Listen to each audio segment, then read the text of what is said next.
পাড়ায় এখন হলুদ খোঁজাখুঁজি চলছে। রোকেয়ার মা হলুদের সন্ধানে পাশের বাড়ি গেলেন।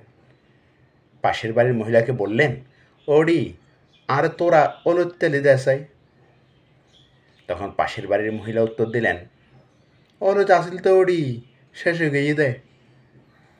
তখন উচ্ছ্বসিত কণ্ঠে রোকেয়ার মা বললেন, আতে লেরকেরে কিনা অভাব থাকে না, ওই রোকেয়া ফানের মধ্যে কি টাকটাক করতে বলে হলুদ ডালে ডালি হলুদ বেকিনি শেষ করে দিই।